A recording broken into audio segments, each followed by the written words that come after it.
Aku syok saat arisan alumni SMA tiba-tiba temanku berkata seperti ini. Detik itu juga aku langsung menceraikan suamiku. Halo Bunda, semoga Bunda semuanya dalam keadaan sehat dan bahagia ya. Sebelum masuk ke ceritanya, jangan lupa like, komen dan subscribe channel ini ya. Selamat menonton. Udara sore itu terasa begitu lembab ketika aku, Dinda, duduk di teras rumah sambil menyeruput teh hangat. Mataku tertuju pada amplop coklat yang baru saja kubuka. Undangan arisan alumni SMA yang akan diadakan 2 minggu lagi di Resto Taman Bunga. Jari-jariku mengusap permukaan undangan yang halus, merasakan tekstur huruf timbul yang tertulis di atasnya. 5 tahun sudah berlalu sejak terakhir kali aku bertemu dengan teman-teman sekelas. Sebagian besar dari mereka mungkin sudah berkeluarga, sukses dengan karir, atau bahkan punya anak. Aku sendiri? Aku sudah menikah dengan Mas Abi selama 3 tahun.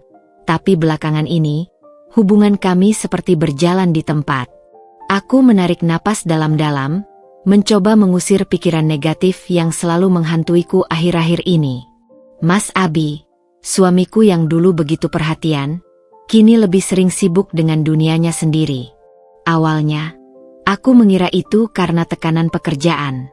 Tapi semakin hari, sikapnya semakin dingin. Dia pulang larut malam, kadang tanpa kabar, dan ketika aku bertanya, jawabannya selalu singkat, "Lagi banyak kerjaan, Din." Aku mencoba memahami, tapi hati kecilku terusik oleh firasat yang tak bisa diabaikan.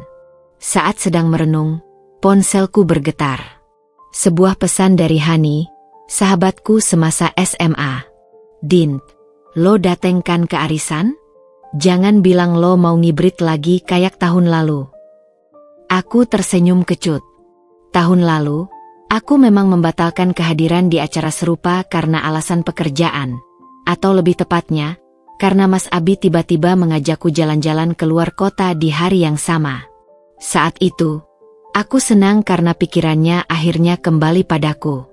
Tapi sekarang, aku mulai mempertanyakan apakah itu hanya taktiknya agar aku tidak bertemu teman-teman lama. "Iya, Han. Aku bakal dateng kok," balasku sambil menghela napas. Aku memutuskan untuk hadir. Mungkin ini yang kubutuhkan, keluar sejenak dari rutinitas yang membosankan, bertemu orang-orang yang mengenalku sebelum aku menjadi istri Mas Abi. Aku ingin merasakan kembali diriku yang dulu, Dinda yang percaya diri, Dinda yang punya mimpi, bukan hanya seorang istri yang terus menunggu perhatian suaminya. Ketika malam tiba, Mas Abi pulang seperti biasa, lewat pukul 9. Aku sudah terbiasa menyiapkan makan malam meski tahu mungkin dia sudah makan di luar. "Abi, aku ada arisan alumni SMA minggu depan. Aku mau dateng," kataku saat dia sedang melepas sepatu di depan pintu. Dia mengangkat alis, wajahnya tak menunjukkan ekspresi apapun. "Oh, ya? Kapan?" "Sabtu siang. Jam 1. Dia mengangguk singkat sebelum masuk ke kamar mandi. Tidak ada pertanyaan lebih lanjut, tidak ada tawaran untuk mengantarku, tidak ada nada penasaran. Hanya itu. Aku menggigit bibir, mencoba menahan kekecewaan yang merayap di dadaku. Mungkin inilah saatnya aku benar-benar menghadiri acara itu, tanpa memikirkan apakah Mas Abi akan merindukanku atau tidak. Aku tidak tahu bahwa keputusan sederhana untuk datang ke arisan itu akan mengubah hidupku selamanya. Sabtu siang itu, langit tampak cerah dengan awan-awan putih yang berarak pelan. Aku berdiri di depan Resto Taman Bunga, menatap bangunan bergaya minimalis dengan dinding kaca besar itu sambil menarik napas dalam-dalam. Telapak tanganku terasa sedikit lembab, bukan karena cuaca, tapi karena perasaan campur aduk yang menggelisahkan. Sebenarnya, aku sempat ragu sampai di depan pintu. Apa benar aku ingin bertemu mereka setelah sekian lama?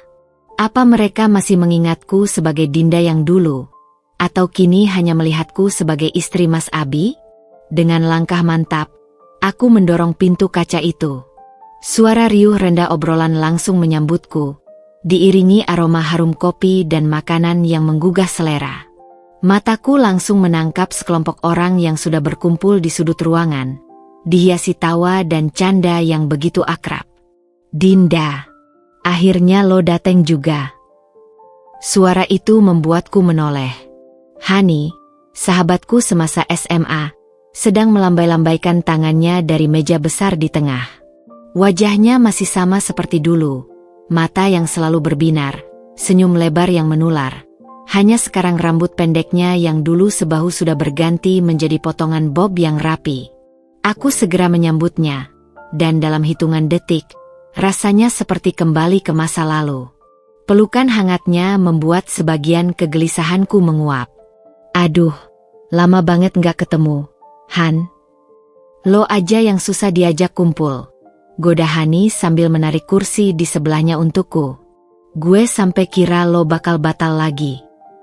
Aku hanya tersenyum kecut sambil mengambil gelas air mineral di depanku. "Banyak urusan aja, sih." Obrolan pun mengalir. Ada yang bercerita tentang pekerjaan, ada yang sudah punya anak, ada pula yang baru saja menikah. Aku menyimak sambil sesekali menambahkan ceritaku, tapi hati kecilku merasa asing. Mereka semua tampak begitu bahagia, begitu yakin dengan jalan hidup masing-masing. Sementara aku, di tengah canda tawa itu, tanpa kusadari, mataku terus melirik ke arah ponsel yang kubaringkan di atas meja. Tidak ada notifikasi. Mas Abi bahkan tidak mengirim pesan untuk menanyakan apakah aku sudah sampai dengan selamat. Hani, yang duduk persis di sebelahku, tiba-tiba menurunkan volume suaranya. "Lo baik-baik aja, Din?" Aku terkejut. "HM? Iya, kenapa?" Dia mengerutkan kening, matanya menatapku dalam-dalam. "Lo dari tadi kelihatannya nggak fokus. Abis ribut sama suami lo?" Pertanyaannya membuat dadaku sesak. Aku ingin bercerita, tapi di tengah keramaian ini, nggak juga, sih. Cuma... Hani sepertinya membaca kegelisahanku. Dengan lembut, dia menarik lenganku. "Ayo kita ke toilet dulu."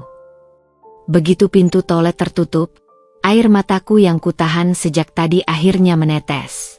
Hani tidak mengatakan apa-apa, hanya memelukku erat.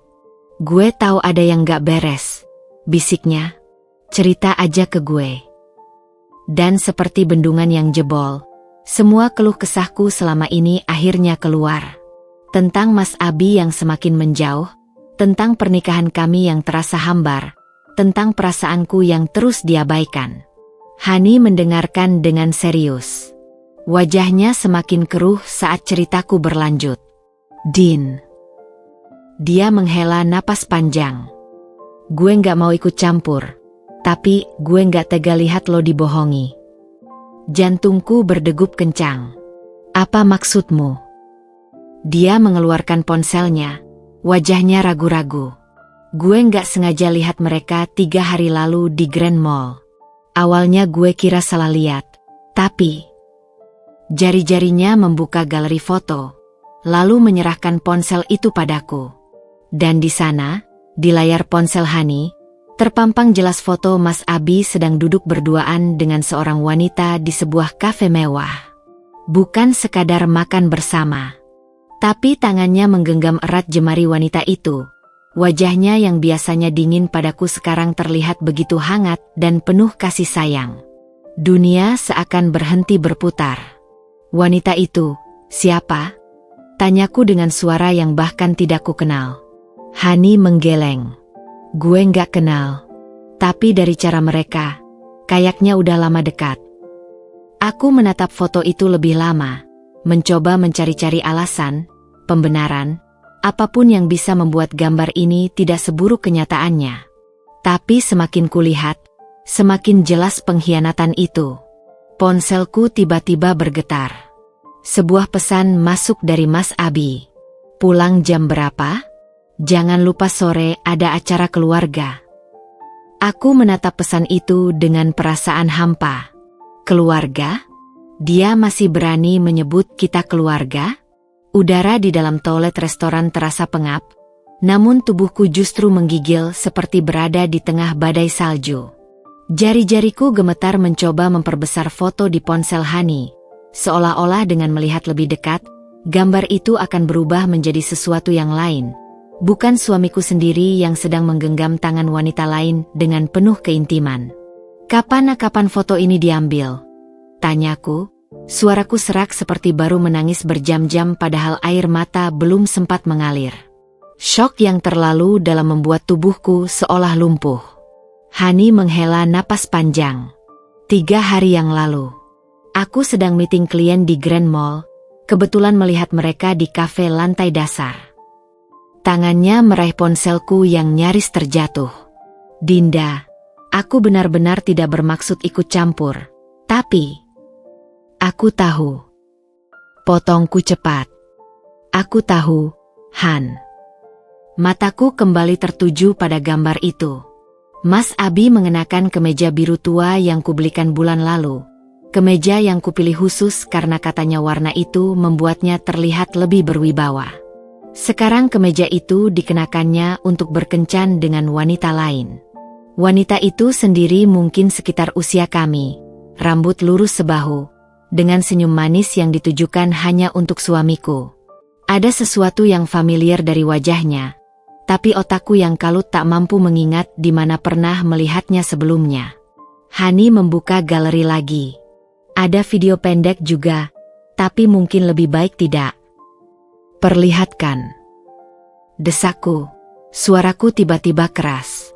Video berdurasi 20 detik itu lebih menghancurkan daripada foto. Terlihat jelas bagaimana Mas Abi menyeka sedikit krim di pipi wanita itu dengan jarinya. Lalu, yang membuat perutku mual, wanita itu mencium ujung jarinya dengan genit. Gerakan yang terlalu intim untuk sekadar kolega. Rina Wijaya. Tiba-tiba Hani menyebut sebuah nama. Aku ingat sekarang, dia pernah datang ke acara kantor suamiku setahun lalu. Dia bekerja di divisi pemasaran perusahaan sejenis. Rina Wijaya. Nama itu mengendap di benakku seperti batu yang tenggelam perlahan. Tiba-tiba segalanya menjadi jelas. Aku tahu siapa dia.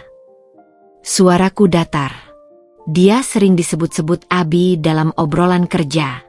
Katanya dia marketing handal yang membantu proyek mereka.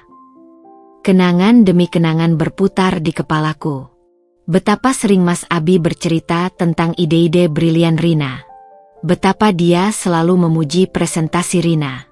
Betapa bulan lalu dia pulang larut karena harus mengantar rekan kerja, wanita, yang mobilnya mogok.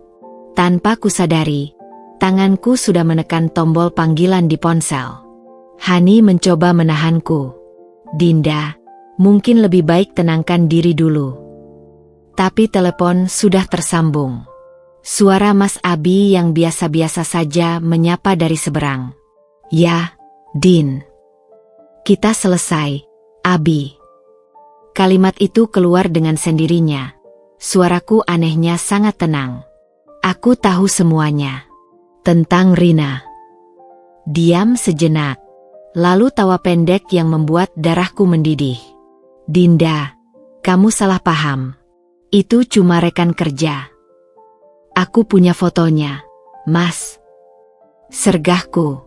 Suaraku sekarang bergetar.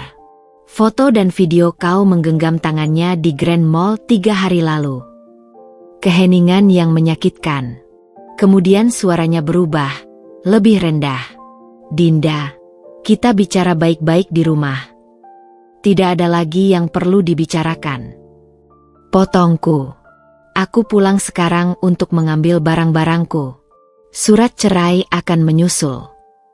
Aku menutup telepon sebelum sempat mendengar pembelaannya. Tubuhku gemetar tak terkendali. Namun anehnya, ada kelegaan yang tak terduga. Selama berbulan-bulan aku hidup dalam ketidakpastian, mencurigai tapi tak punya bukti. Sekarang segalanya jelas. Hani memelukku erat. Aku akan antar kamu pulang, bisiknya. Di meja arisan, teman-teman lain tampak bingung melihat kami kembali dengan wajah pucat. Tanpa banyak penjelasan, Hani hanya bilang ada keadaan darurat keluarga. Dalam perjalanan pulang, mobil Hani meluncur pelan di tengah hujan yang tiba-tiba turun. Aku menatap keluar jendela, mencoba menenangkan diri. Tiba-tiba ponselku berdering. Bukan dari Mas Abi, tapi dari nomor tak dikenal. Halo. Suara wanita di seberang membuat bulu kuduku berdiri. Ini Rina. Kita perlu bicara. Mobil Hani baru saja berhenti di depan rumah ketika ponselku berdering lagi. Nomor tak dikenal itu terus memanggil dengan gigih, seperti tak mau menerima kenyataan bahwa aku tak ingin menjawab. Hujan yang turun deras membaur dengan air mataku yang akhirnya tumpah tanpa bisa kutahan lagi. Jangan diangkat dulu, bisik Hani sambil mematikan mesin mobil. Tangannya yang hangat menggenggam erat tanganku yang dingin. Kita urus satu persatu. Sekarang fokus ke barang-barangmu dulu.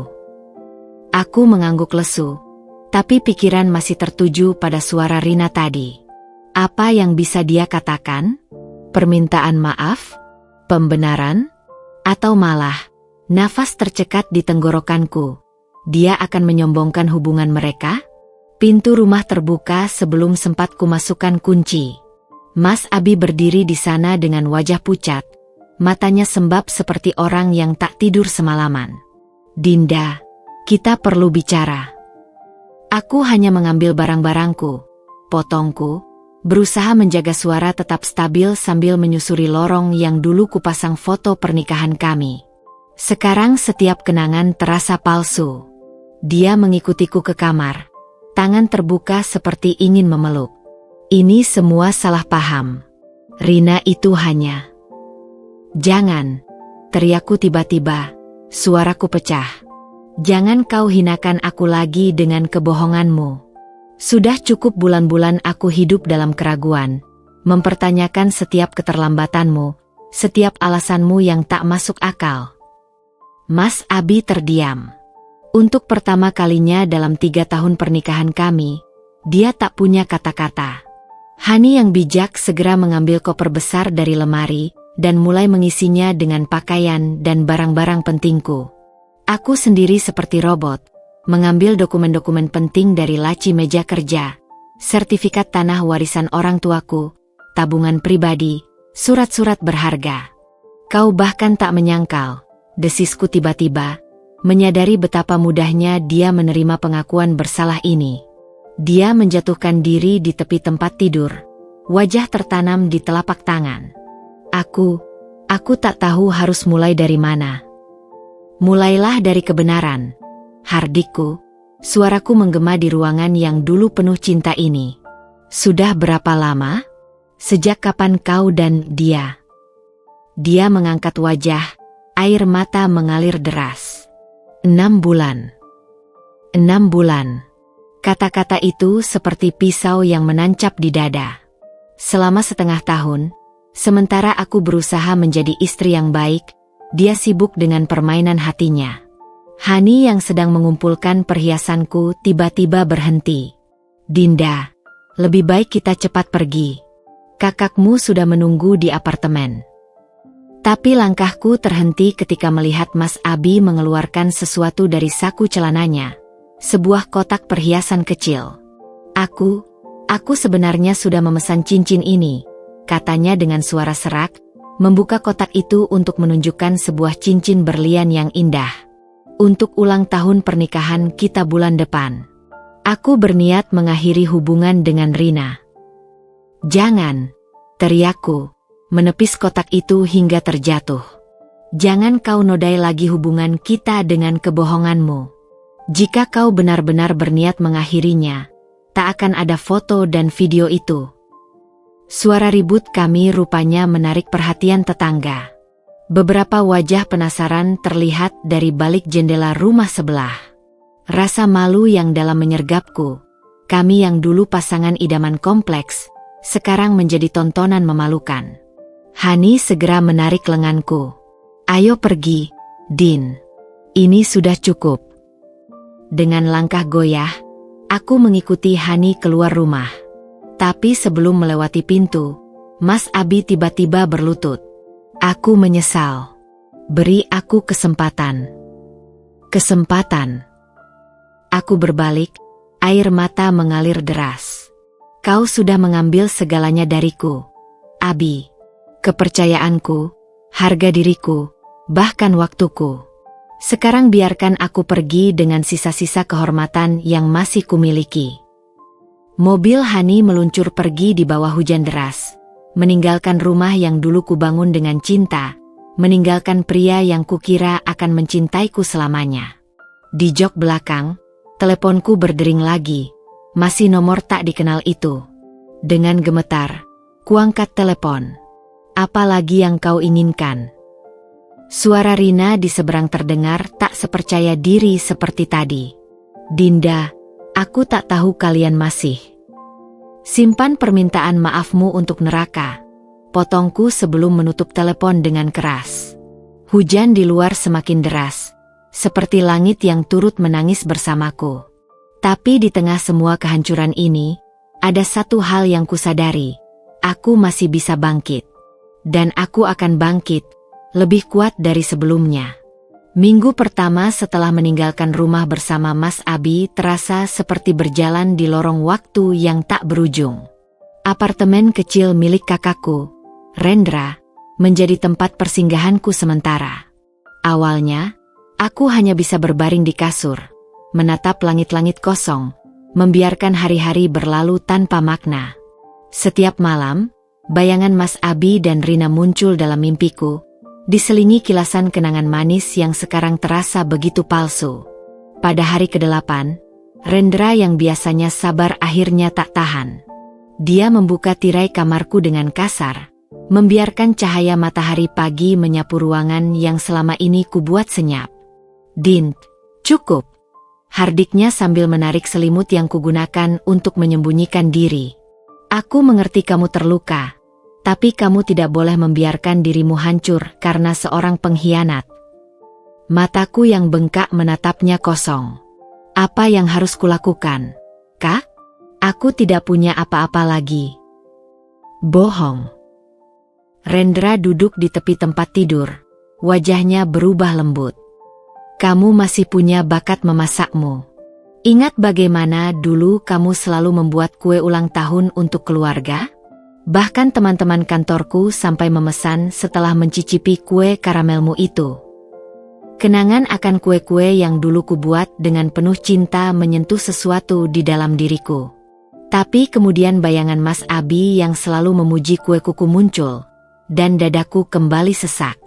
Tidak, aku tidak bisa. Rendra menggenggam bahuku dengan kuat. Dengarkan aku baik-baik. Abi sudah mengambil banyak hal darimu. Tapi jangan biarkan dia mengambil mimpimu juga. Hari itu, untuk pertama kalinya sejak perceraian, aku keluar dari kamar. Rendra sudah menyiapkan meja dapur dengan berbagai bahan kue, tepung, telur, mentega, semua merek favoritku. Aroma vanila ekstrak yang kucium membuat sesuatu dalam diriku bergerak. Dengan tangan gemetar, aku mulai mencampur adonan. Awalnya kikuk, seperti orang yang pertama kali membuat kue. Tapi semakin lama, jari-jariku mulai mengingat gerakannya sendiri. Saat oven mengeluarkan aroma kue nastar kesukaan keluarga, untuk pertama kalinya dalam berminggu-minggu, aku merasakan secercah kedamaian. Keesokan harinya, Rendra membawa pulang beberapa teman kantornya. "Ini kue buatan adikku," katanya bangga saat menyuguhkan nastar yang kubuat. Aku menyaksikan dari balik pintu dapur bagaimana mereka menyantap kue itu dengan antusias, beberapa bahkan meminta resepnya. "Sekarang lihatlah," bisik Rendra padaku setelah tamu-tamunya pergi. "Kamu masih punya sesuatu yang istimewa." Perlahan tapi pasti, aku mulai bangkit. Pagi-pagi sekali, saat matahari belum terbit, aku sudah berdiri di dapur, bereksperimen dengan berbagai resep. Beberapa gagal total, seperti kue keju yang keras seperti batu. Tapi beberapa lainnya, seperti lapis legit coklat dan red velvet, ternyata sempurna. Hani, sahabatku yang selama ini terus mendukung, datang mengunjungi 2 minggu kemudian dengan mata berbinar. Din, aku punya ide. Kenapa tidak kamu jual kue-kue ini? Aku bisa bantu promosi lewat media sosial. Aku menggeleng ragu. Tapi siapa yang akan membeli? Percayalah, Hani bersemangat sambil mencicipi kue lapis terbaruku. Ini bahkan lebih enak daripada kue di bakery mahal itu. Malam itu, dengan jantung berdebar-debar, aku membuat akun Instagram Dinda's Home Made Bakes. Hani membantu mengambil foto-foto cantik dari kue-kue buatanku dengan pencahayaan sempurna. Kami memulai dengan menawarkan kepada teman-teman dekat dulu. Tak disangka, pesanan mulai berdatangan. Pertama dari teman-teman Hani, lalu tetangga Rendra, kemudian orang-orang yang bahkan tidak kami kenal. Dalam 2 minggu, aku harus membuat 5 loyang kue sehari untuk memenuhi pesanan. Suatu sore, saat sedang sibuk menghias kue ulang tahun pesanan seorang ibu untuk anaknya, teleponku berdering. Nomor yang tak kukenal. Dengan hati-hati kuangkat. Pagi, ini dari kafe Bintang Pagi. Suara perempuan di seberang menyapa. Kami tertarik dengan karya Anda dan ingin menawarkan kerjasama rutin. Tanganku gemetar memegang telepon. Ini benar-benar terjadi? Dari istri yang ditinggalkan, kini aku mendapat tawaran bisnis nyata? Saat menutup telepon, air mataku mengalir lagi, tapi kali ini air mata kebahagiaan. Di tengah reruntuhan pernikahanku, aku menemukan sesuatu yang lebih berharga, diriku sendiri. Dan ini, aku sadari, baru permulaan. Matahari terik menyinari jalanan kota ketika aku melangkah keluar dari kafe Bintang Pagi dengan kontrak kerjasama di tangan. Senyum tak bisa kupendam melihat tanda tangan di atas kertas itu. Tanda bahwa bisnis kecilku mulai diakui. Namun, di tengah kebahagiaan ini, pikiran tentang Mas Abi sesekali masih menyelinap. Sudah sebulan lebih tak ada kabar darinya, dan aku sengaja menghapus semua kontaknya, mencoba memutus segala ikatan. Hani yang menemaniku sepanjang meeting tiba-tiba mencengkeram lenganku. "Din, jangan lihat ke arah sana," bisiknya panik. Tapi sudah terlambat. Dari sudut mataku, aku melihat sosok yang terlalu familiar. Mas Abi, berdiri di halte bus tak jauh dari kafe, mengenakan kemeja yang sama dengan terakhir kali kami bertemu, tapi sekarang terlihat kusut dan lusuh. Yang membuatku terkejut bukan hanya penampilannya yang jauh berbeda dari biasanya, tapi juga wanita yang berdiri di sampingnya, Rina. Tapi suasana di antara mereka berdua sama sekali tidak seperti dalam foto-foto mesra yang kulihat dulu. Rina sedang berbicara dengan nada tinggi, wajahnya merah padam, sementara Mas Abi hanya berdiri dengan bahu terkulai, seperti orang yang kehilangan semangat. "Kita pergi saja, yuk," desis Hani, mencoba menarikku menjauh. Tapi tiba-tiba, seperti merasakan tatapanku, Mas Abi menoleh. Matanya yang dulu selalu percaya diri sekarang terlihat kosong. Kami saling menatap sejenak. Aku dengan bingkai baru sebagai wanita mandiri yang mulai sukses, dia dengan kehidupan yang jelas-jelas berantakan. Dia mengangkat tangannya seolah ingin menyapa, tapi aku segera memalingkan muka. Hani dengan sigap menahanku di pinggir jalan dan melambaikan taksi. "Lo lihat itu?" tanyaku begitu taksi mulai bergerak. Suaraku bergetar antara sedih dan marah. Hani menghela napas. Aku dengar dari teman di kantornya dulu. Rina ternyata cuma memanfaatkan Abi untuk naik jabatan. Begitu Abi dipecat karena skandal perselingkuhan itu, dia langsung menjauh. Aku memandang keluar jendela, mencerna informasi ini. Dia dipecat. Iya. Katanya perusahaan tidak mau mempertahankan karyawan yang merusak reputasi mereka. Apalagi setelah foto-foto itu beredar di grup internal. Perasaan aneh menyergapku. Seharusnya aku merasa puas. Inilah karma untuk pengkhianatannya. Tapi yang kurasakan justru hampa.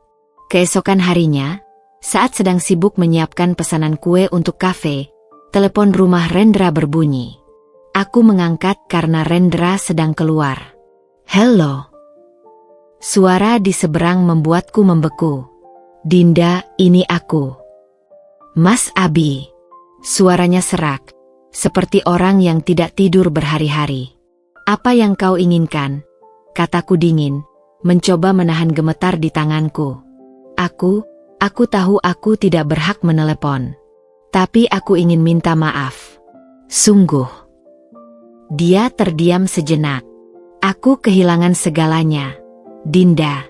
Pekerjaan, reputasi, dan kamu. Dadaku sesak. Kau membuat pilihanmu, Abi.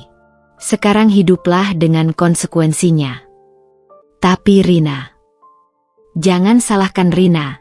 Potongku tiba-tiba. Kau yang memutuskan untuk berselingkuh. Kau yang merusak pernikahan kita. Sekarang jangan cari kambing hitam. Diam panjang di seberang. Lalu suaranya yang kecil. Apa masih ada kesempatan untuk? Tidak. Kataku tegas sebelum menutup telepon dengan tangan gemetar. Air mata mengalir di pipiku. Tapi bukan air mata kerinduan. Ini air mata pembebasan, pengakuan bahwa bab kehidupan itu benar-benar telah berakhir. Ketika Rendra pulang, dia membawa kabar lain. Tahu tidak, ternyata Rina sekarang dekat dengan direktur baru di perusahaan tempat Abi dulu bekerja. Katanya mereka sering terlihat bersama. Aku hanya mengangguk, fokus kembali pada kue yang sedang kuhias. Dalam hati kecilku, aku berharap Mas Abi belajar dari ini semua. Tapi satu hal yang pasti, hidupku sudah berjalan ke arah baru, dan aku tidak akan menoleh ke belakang lagi.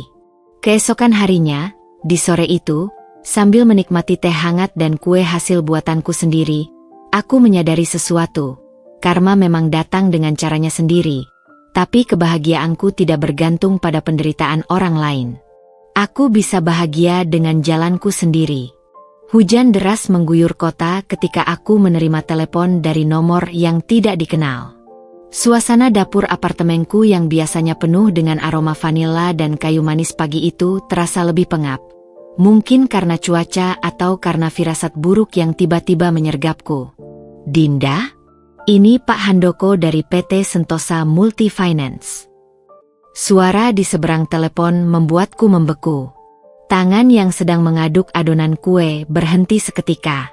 Pak Handoko adalah direktur utama perusahaan tempat Mas Abi bekerja. Mantan suamiku yang sudah sebulan ini tidak lagi kuhubungi. Ya, Pak, ada yang bisa saya bantu? Jawabku sambil berusaha menenangkan degup jantung yang tiba-tiba keras. Maaf mengganggu. Saya ingin konfirmasi beberapa hal mengenai Abi. Pak Abi. Suaranya terdengar berat, seperti orang yang sedang menanggung beban besar. Apakah benar kalian sudah bercerai? Pertanyaan itu seperti tamparan. Aku menarik napas dalam-dalam sebelum menjawab. Benar, Pak. Sudah sekitar 2 bulan lalu. Dia terdiam sejenak sebelum melanjutkan dengan suara yang lebih rendah. Saya minta maaf harus membicarakan ini, tapi perusahaan sedang dalam situasi sulit. Beberapa hari terakhir beredar foto dan chat Pak Abi dengan staf marketing kami, Rina Wijaya. Isinya cukup kompromi. Aku menutup mata, mencoba menahan rasa mual yang tiba-tiba datang.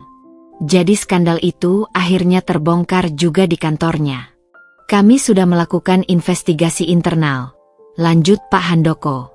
Ternyata selama ini Pak Abi memanipulasi laporan proyek untuk menutupi kesalahan Rina. Bahkan ada indikasi mereka menggunakan dana perusahaan untuk urusan pribadi. Angin kencang menerpa jendela dapur, membuat bunyi berderak yang menegangkan. Aku mencoba fokus pada telepon ini, meski setiap kata dari Pak Handoko seperti pisau yang mengiris-iris kenangan pernikahan kami. Kami terpaksa memutuskan hubungan kerja dengan Pak Abi hari ini, ujarnya akhirnya. Sebagai mantan istri, saya pikir Anda berhak tahu. Terima kasih atas informasinya, Pak. Jawabku dengan suara datar yang bahkan membuatku sendiri terkejut. Setelah menutup telepon, aku berdiri lama di depan jendela, memandang hujan yang semakin deras. Seharusnya aku merasa puas. Inilah karma untuk Mas Abi yang telah menghancurkan pernikahan kami. Tapi yang kurasakan justru hampa. Hani datang tepat saat aku sedang menghabiskan teh ketiga pagi itu. Din, kamu baik-baik saja? Wajahmu pucat sekali. Aku menceritakan telepon dari Pak Handoko. Hani menghela napas panjang. Jadi akhirnya terbongkar juga. Aku sudah dengar desas-desus tentang ini di grup alumni. Dia menunjukkan chat grup alumni SMA kami yang ramai membicarakan berita pemecatan Mas Abi. Beberapa bahkan menyebarkan foto-foto mesra Mas Abi dan Rina yang ternyata lebih banyak dari yang kuduga. Lihat ini, Hani membuka sebuah link berita online.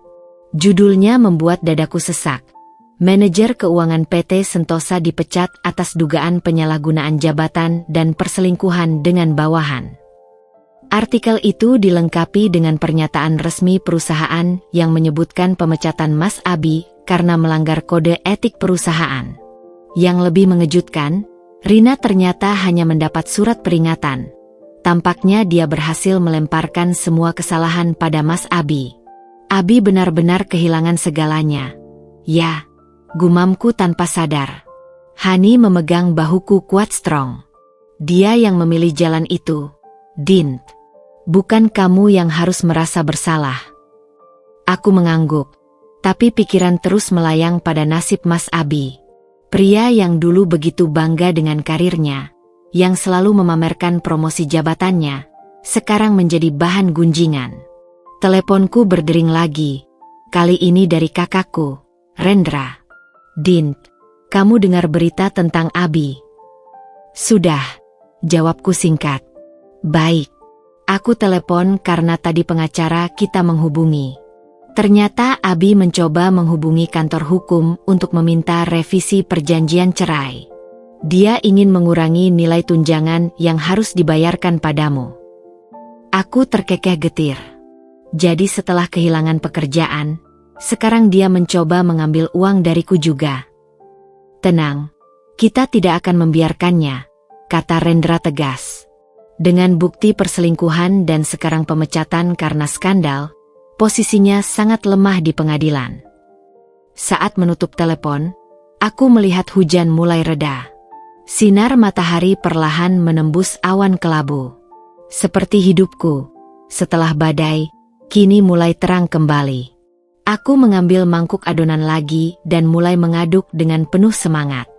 Bisnis kueku berkembang pesat, kontrak dengan kafe semakin banyak, dan sekarang aku punya apartemen kecil sendiri.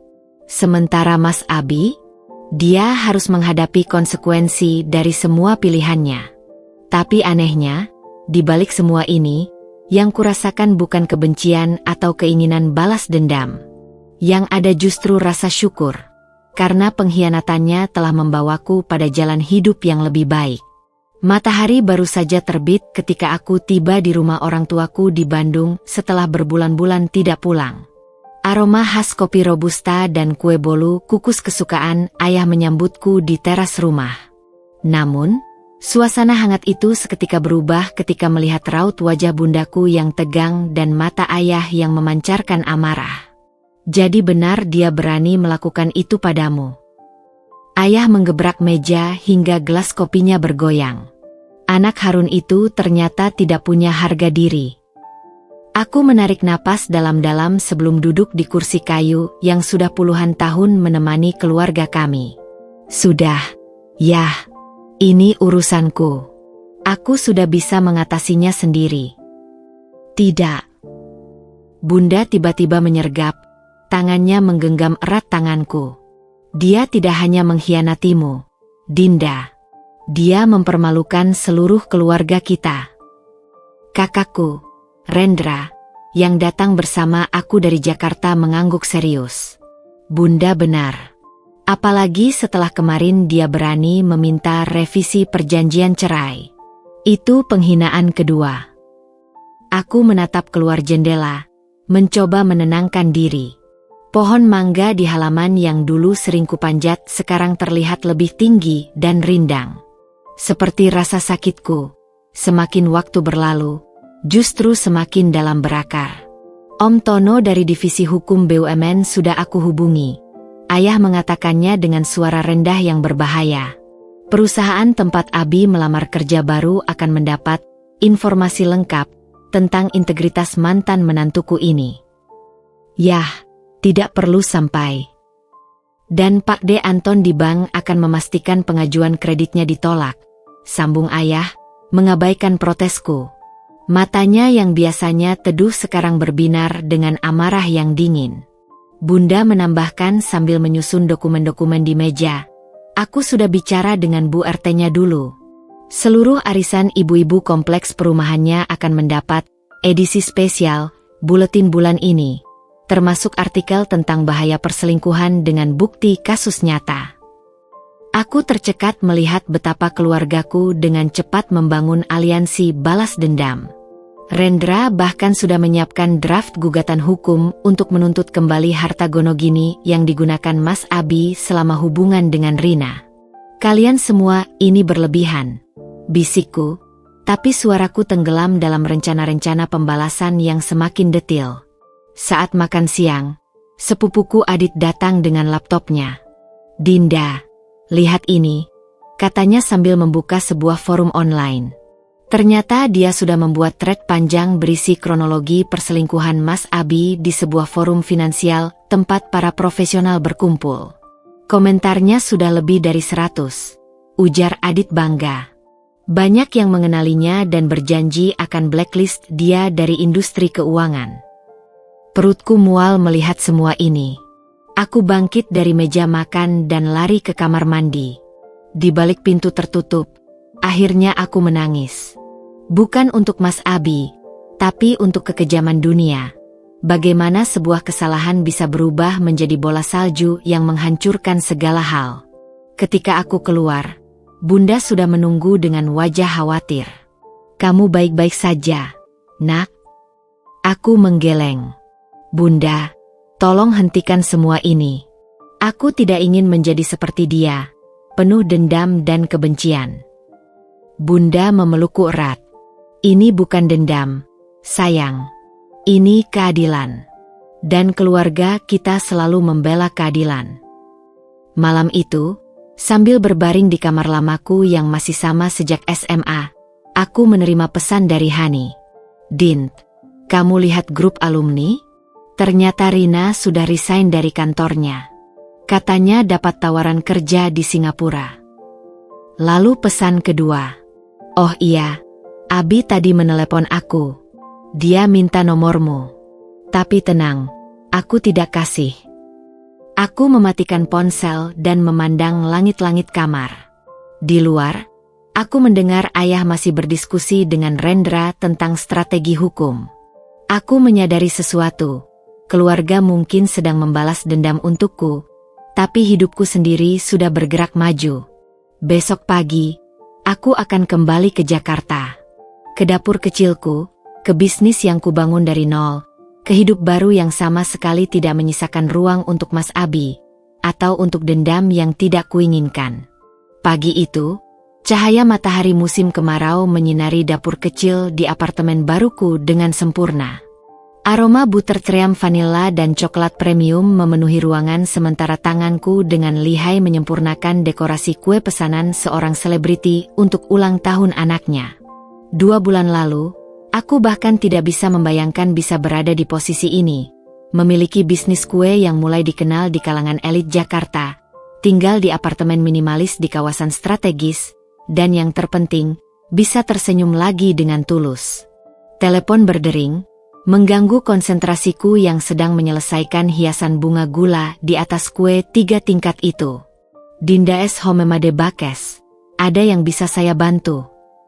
Bu Dinda, ini dari majalah Femina. Suara perempuan di seberang terdengar profesional. Kami tertarik memuat profil bisnis Anda di rubrik Wirausaha Inspiratif, edisi mendatang. Apakah Anda bersedia untuk wawancara? Tanganku berhenti di atas kue. Tak percaya dengan apa yang baru saja kudengar. Majalah Femina? Rubrik yang biasa menampilkan pengusaha sukses dengan kisah inspiratif? Tentu saja. jawabku, berusaha menahan getar suara. Begitu telepon berakhir, aku melompat kegirangan seperti anak kecil.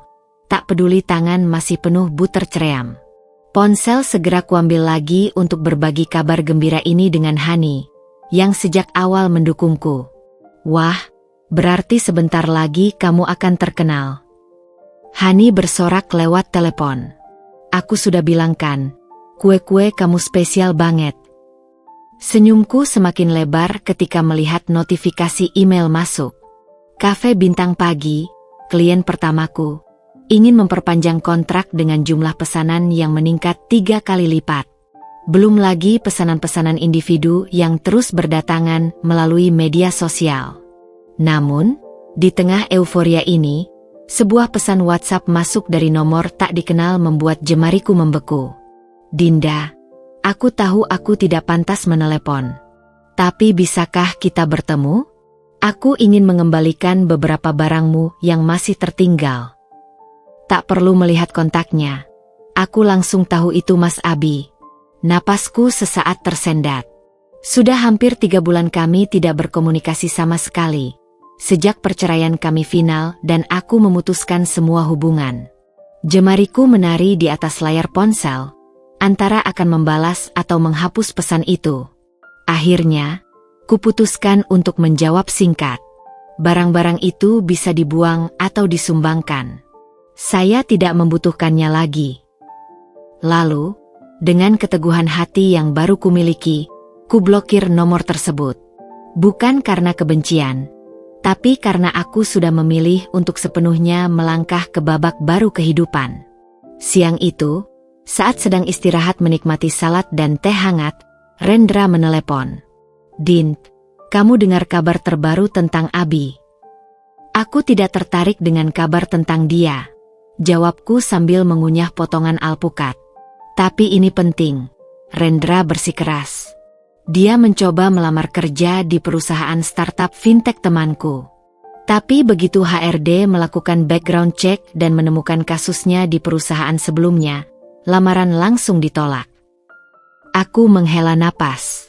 Kak, aku tidak ingin terlibat dalam hidupnya lagi. Apapun yang terjadi padanya sekarang, itu konsekuensi dari pilihannya sendiri. Kamu benar, Rendra mengalah. Oh iya, Om tadi mau pesan kue lagi untuk acara kantornya. Katanya yang kemarin semua pada suka. Percakapan pun beralih ke bisnis kueku yang semakin berkembang. Di tengah pembicaraan, mataku tertuju pada moodboard yang kupasang di dinding dapur. Gambar-gambar inspirasi untuk bakery cafe impianku. Sebuah mimpi yang dulu terkubur karena fokusku tercurah pada pernikahan. Sekarang mulai kurajut kembali, sepotong demi sepotong. Sore harinya, saat aku sedang memeriksa stok bahan kue, Hani tiba-tiba muncul di depan pintu apartemen dengan wajah berseri-seri dan membawa 2 tas belanja penuh bahan makanan. Ayo kita masak bersama malam ini, serunya sambil masuk tanpa diminta. Kuberitahu Arman kamu setuju diwawancara majalah Femina, dan dia mau bikin konten spesial tentang perjalanan bisnismu. Arman, food vlogger terkenal yang selama ini menjadi klien sekaligus teman baikku. Wajahku memerah tanpa sengaja. Kamu bicara padanya tentang aku? Hani menyeringai. Jangan malu-malu. Aku tahu kamu suka sama dia sejak dia pertama kali memuji kue lapismu itu. Kubanting sendok kayu ke arahnya sambil tertawa. Inilah hidup baruku, penuh tawa, kerja keras yang membahagiakan, dan orang-orang yang tulus mendukungku. Tanpa drama, tanpa pengkhianatan, dan terutama, tanpa bayangan Mas Abi yang dulu begitu menguasai hidupku. Ketika malam tiba dan kami bertiga, aku, Hani, dan Arman, duduk di meja makan menikmati masakan bersama, tiba-tiba aku menyadari sesuatu. Luka di hatiku perlahan tapi pasti mulai sembuh. Bukan karena waktu, tapi karena aku memilih untuk mengisi hidupku dengan hal-hal positif yang layak dapatkan. Dan untuk pertama kalinya dalam setahun terakhir, aku benar-benar merasa bahagia. Hujan deras mengguyur atap apartemenku ketika aku terbangun oleh suara telepon berdering di tengah malam. Jam di dinding menunjukkan pukul 2.47. Dan untuk sesaat, aku disergap rasa panik. Siapa yang bisa menelepon di jam seperti ini? Dengan mata masih berair karena tidur, kuambil ponsel yang terus bergetar di atas meja samping tempat tidur. Nomor tak dikenal. Hello? Suaraku serak, masih diliputi kantuk. Dinda. Suara itu, suara yang pernah sangat akrab di telingaku, yang dulu bisa membuat jantungku berdegup kencang hanya dengan berbisik nama panggilanku, kini terdengar seperti gema dari masa lalu yang sudah lama terkubur. Mas Abi, kau tahu jam berapa sekarang? Geramku, mencoba menyembunyikan getar di suaraku dengan kemarahan. Dinda, aku minta maaf. Suaranya parau, seperti orang yang baru menangis atau mungkin sedang mabuk. Aku tidak tahu harus menghubungi siapa lagi. Aku duduk tegak di tempat tidur, mencoba memahami situasi ini. Di luar, petir menggelegar, seolah mengiringi kejanggalan malam ini. Apa yang kau inginkan, Mas? Tanyaku dingin. Dia menarik napas dalam-dalam di seberang telepon. Aku melihat fotomu di majalah minggu lalu. Kamu terlihat bahagia. Perutku mual mendengarnya. Jadi dia masih mengikutiku dari jauh? Aku memang bahagia. Sekarang, jika tidak ada hal penting. Tunggu. Teriaknya tiba-tiba. Aku tidak bisa hidup seperti ini, Dinda. Setiap hari aku bangun dengan penyesalan. Aku kehilangan segalanya. Pekerjaan, reputasi, teman-teman, dan kamu. Air hujan yang menghantam jendela apartemen seolah semakin deras, menciptakan irama yang menegangkan. Aku menggosok pelipisku yang tiba-tiba berdenyut-denyut. Kau pikir dengan menelepon di tengah malam dan mengadukan nasibmu, aku akan merasa kasihan. Suaraku lebih tajam dari yang kusangka. Kau yang memilih untuk berselingkuh, Mas. Kau yang merusak pernikahan kita. Sekarang kau harus hidup dengan konsekuensinya. Diam panjang di seberang. Lalu tiba-tiba suara kecil yang hampir tak terdengar. Aku tahu aku tidak pantas memintanya, tapi bisakah kita bertemu? Hanya sekali saja. Aku ingin berbicara banyak hal padamu. Jantungku berdegup kencang. Tapi bukan karena rindu atau cinta yang tersisa. Ini adalah ketakutan. Ketakutan bahwa jika aku bertemu dengannya, semua kemajuan yang sudah kucapai selama ini akan runtuh. Tidak, Mas. Jawabku tegas. Tidak ada gunanya kita bertemu. Aku sudah melupakanmu. Dan kau seharusnya juga melupakanku. Aku tidak bisa, teriaknya tiba-tiba, suaranya pecah. Setiap kali aku menutup mata, yang aku lihat hanya wajahmu. Setiap kali aku melewati tempat yang dulu kita kunjungi bersama. Cukup, potongku keras. Kau tidak berhak mengatakan semua ini padaku. Tidak setelah apa yang kau lakukan. Sekarang, aku akan menutup telepon ini, dan aku tidak ingin kau meneleponku lagi. Sebelum sempat mendengar tanggapannya, aku sudah menekan tombol akhir panggilan. Tangan yang memegang ponsel gemetar tak terkendali. Di luar, hujan masih turun deras, seakan mencerminkan badai emosi yang berkecamuk di dalam diriku. Aku bangkit dari tempat tidur dan berjalan ke dapur, menuangkan segelas air dingin dengan tangan yang masih gemetar. Pikiranku melayang ke masa lalu, ketika Mas Abi adalah orang yang paling kupercayai, ketika aku mengira kami akan menghabiskan sisa hidup bersama. Telepon berdering lagi. Nomor yang sama.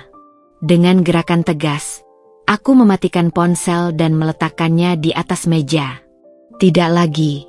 Aku tidak akan membiarkan masa lalunya mengganggu kedamaian yang sudah susah payah kubangun.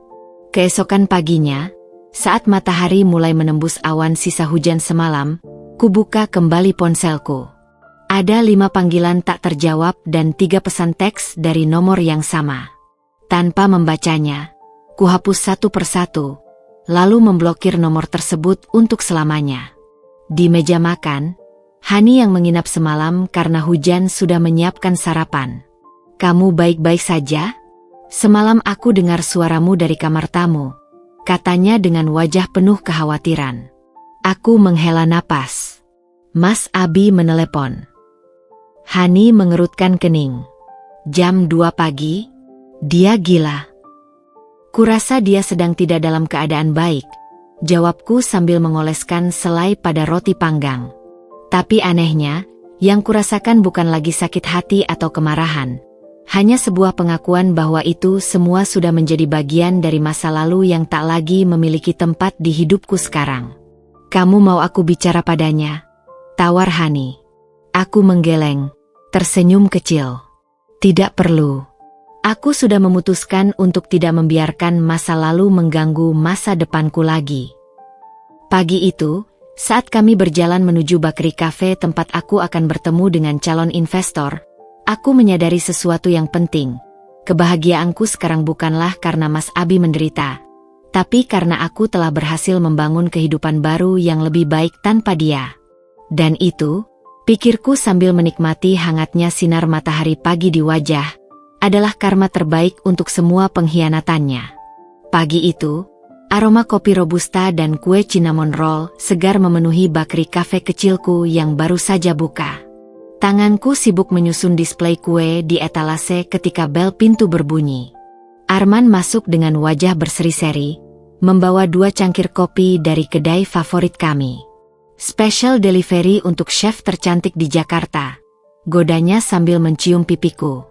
Masih belum terbiasa dengan kehangatan hubungan baru ini, aku tersipu sambil menerima cangkir kopi. Awas saja nanti kue pesanan klienmu kubatalkan, balasku sambil menyepak pelan sepatunya. Tawa kami terhenti ketika ponsel Arman bergetar. Matanya melirik notifikasi, lalu wajahnya berubah aneh. Ada apa? Tanyaku. Dia menghela napas. Kamu mungkin tidak ingin melihat ini, tapi... Dengan ragu, dia membuka aplikasi Instagram dan menunjuk ke sebuah postingan. Jantungku berhenti berdetak sesaat. Di layar terpampang foto Rina, wanita yang menghancurkan pernikahanku, berdampingan dengan seorang pria tampan di restoran mewah. Captionnya membuat darahku mendidih. 1 year with the real CEO of my heart. Thank you for showing me what true love looks like. Blessed moving up. Arman menggulir ke bawah, menunjukkan foto berikutnya. Rina dan pria itu sedang mencium pipi di depan gedung perusahaan tempat Mas Abi dulu bekerja. Dari hashtagnya, sepertinya pacarnya ini direktur baru di sana, bisik Arman. Perutku mual. Jadi inilah kebenarannya. Rina hanya menggunakan Mas Abi sebagai batu loncatan. Dan sekarang, di saat Mas Abi jatuh, dia malah berpesta dengan pria baru di tempat yang sama di mana semuanya berawal. Kamu baik-baik saja? Arman memegang bahuku erat. Aku mengangguk perlahan. Aneh, aku sama sekali tidak marah melihat ini. Malah, aku merasa kasihan pada Abi. Tiba-tiba, ponselku berdering. Nomor tak dikenal lagi. Setelah kejadian semalam, seharusnya aku tidak mengangkat. Tapi sesuatu mendorongku untuk menjawab. Dinda. Suara Mas Abi di seberang terdengar lebih parah dari semalam. Serak, patah-patah, seperti orang yang sudah kehilangan segalanya.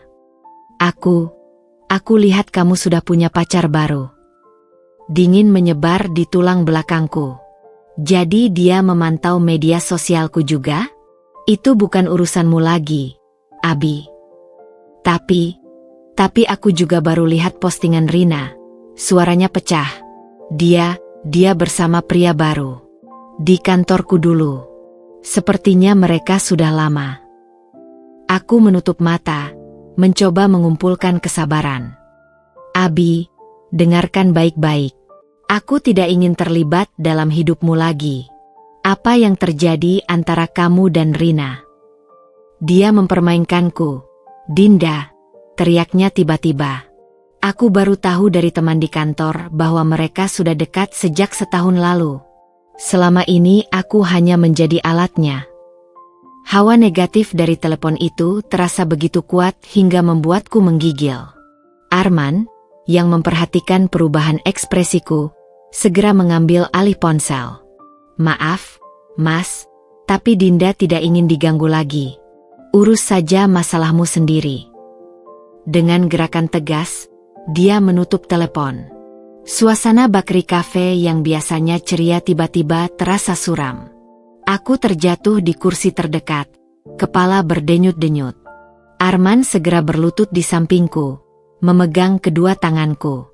"Dinda, kamu tidak bertanggung jawab atas kehancurannya. Dia yang membuat pilihan sendiri." Aku mengangguk pelan. Aku tahu, tapi tetap saja, melihat seseorang yang dulu kucintai hancur seperti ini. Arman menarik napas dalam. "Aku mengerti.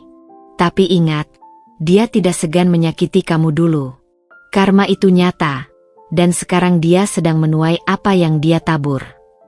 Di luar jendela, langit Jakarta pagi itu begitu cerah. Pelanggan mulai berdatangan, suasana Bakri Cafe kembali hidup dengan tawa dan obrolan.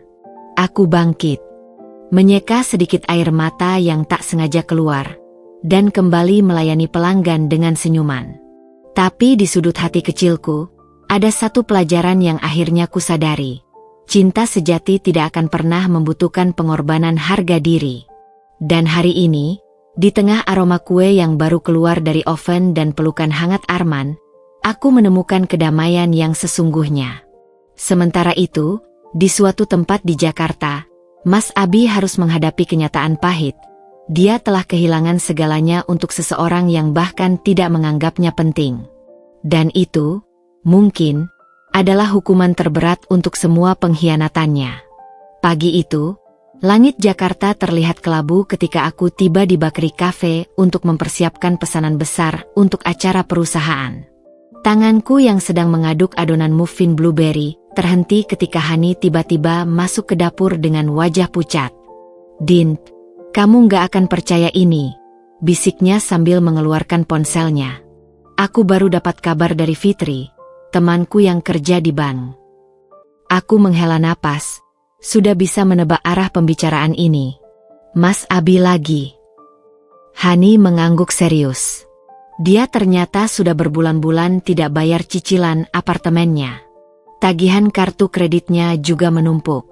Fitri bilang, bank sudah memasukkan namanya ke dalam daftar hitam. Sendok kayu di tanganku terjatuh ke lantai dengan suara berdebam. Aku membungkuk untuk mengambilnya, menggunakan kesempatan ini untuk menyembunyikan getaran di tanganku. Berapa jumlah utangnya?" "Total hampir 800 juta, jawab Hani pelan. "Termasuk pinjaman online yang dia ajukan beberapa bulan lalu." Angka itu membuat kepalaku pusing. Mas Abi yang dulu sangat hati-hati dalam urusan keuangan, yang selalu menasehatiku tentang pentingnya menabung, kini terjerat utang sebesar itu? Arman yang baru saja masuk ke dapur langsung membaca situasi tegang ini. "Ada apa?" Hani menjelaskan singkat sementara aku berdiri membeku di depan mixer, mencoba mencerna semua informasi ini. Arman segera mendekat dan memeluk bahuku. "Kamu tidak perlu merasa bersalah, Dinda. Ini konsekuensi dari pilihan-pilihannya sendiri." Aku mengangguk, tapi pikiran terus melayang ke masa lalu. Mas Abi yang perfeksionis, yang selalu merencanakan segala sesuatu dengan matang, bagaimana bisa jatuh ke titik terendah seperti ini? Siang itu, saat sedang istirahat sejenak, ponselku berdering. Nomor tak dikenal lagi. Setelah beberapa detik berdebat dengan diri sendiri, akhirnya kuangkat. "Dinda, tolong." Suara Mas Abi di seberang sungguh memilukan. Parau, gemetar, seperti orang yang sudah kehilangan harapan. Aku dalam masalah besar." Aku menutup mata, mencoba menguatkan diri. "Aku sudah dengar tentang utangmu." Diam sejenak, lalu suara kecil yang hancur. "Mereka akan menyita apartemenku minggu depan. Aku tidak tahu harus pergi kemana." Perutku mual mendengar kehancuran dalam suaranya. Ini adalah suara orang yang sudah menyerah. "Abi, kenapa kau tidak minta bantuan keluargamu? Mereka sudah menolakku. Jawabnya, suara tercekat. Ayahku bilang aku harus menghadapi konsekuensi dari kesalahanku sendiri. Di luar jendela, hujan mulai turun perlahan.